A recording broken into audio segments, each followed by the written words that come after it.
The shrill sound of the school bell had barely faded when young Irina Salas stood trembling in front of her classmates, her tiny fingers clutching the freight strap of her backpack. Sunlight streamed through the classroom windows, dust floating like glitter around her shoes. Her teacher, Ms. Halden, towered above her, face cold and disapproving. Irina's voice cracked as she repeated the words she had said moments earlier, the ones that had turned the entire room silent. "My dad, he's not just a janitor. He's a CEO." The class erupted in laughter, but Ms. Halden didn't laugh. She leaned in with narrowed eyes, and in front of everyone, told Irina to stop lying. She said lies were signs of poor upbringing.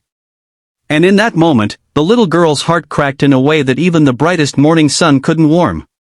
If you believe in kindness, respect, and second chances, please like, comment, share, and subscribe to Midnight Reports to support more stories like this. Irina stood motionless, cheeks burning, wishing the polished classroom floor could swallow her whole. She didn't like talking about her father at school, not because she was ashamed, but because she knew her classmates never understood.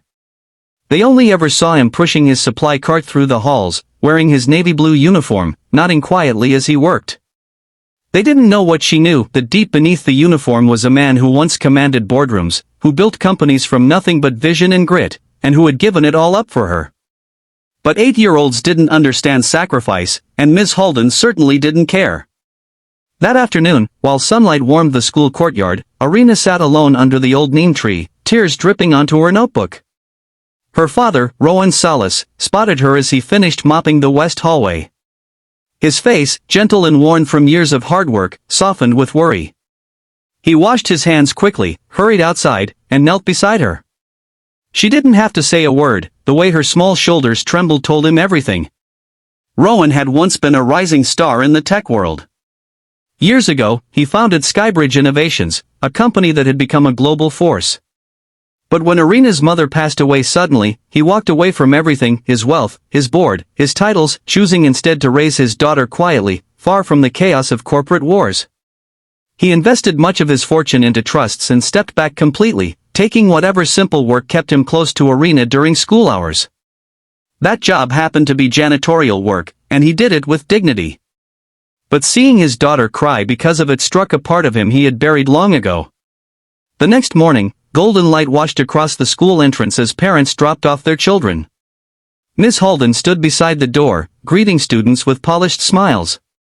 But when she saw Rowan walking toward her in his janitor uniform, her smile stiffened. She folded her arms, ready to justify her behavior if he dared to question her authority. Rowan spoke gently but firmly, explaining how deeply Irina had been hurt. Ms. Halden didn't apologize. She didn't even show remorse. Instead, she said in a clipped tone, perhaps if you modeled better honesty, she wouldn't feel the need to make up such stories. The insult sliced deeper than she knew. Rowan gave a single nod, his jaw tightening. "I see," he murmured. And then he walked away without another word. The following day, the school grounds buzzed with midday energy as students spilled out for recess. Birds chirped on the rooftop, the sky clear and warm. Everything seemed normal until a sleek, black luxury sedan rolled slowly into the staff parking lot. Teachers paused mid-conversation. Students froze on the playground. Even the guards stepped forward uncertainly. A man in a charcoal gray suit stepped out, tall, composed, carrying an unmistakable aura. His presence alone seemed to shift the air. Behind him emerged 2 assistants and a security officer. People whispered. Phones lifted discreetly. Even the principal hurried out, clearly recognizing the emblem on the car, Skybridge Innovations. The man removed his sunglasses, revealing the familiar eyes of Rowan Salas, but no one recognized him without the uniform. He looked nothing like a janitor today. He walked straight toward the school office, his steps calm but purposeful. Miss Halden, having just come to see the commotion, felt her throat go dry when she realized who he was. She stuttered, "Am Mr. Salas, sir?" Rowan glanced at her with the quiet power of someone who didn't need to raise his voice to command a room. He explained, in front of the staff and a gathering crowd, that he was resuming public control of Skybridge Innovations that very week for a major new expansion project. He stated plainly that he had chosen janitorial work so he could stay close to his daughter after tragedy changed their lives. His voice never trembled. His anger never showed. But every word struck Ms. Halden like a cold wave.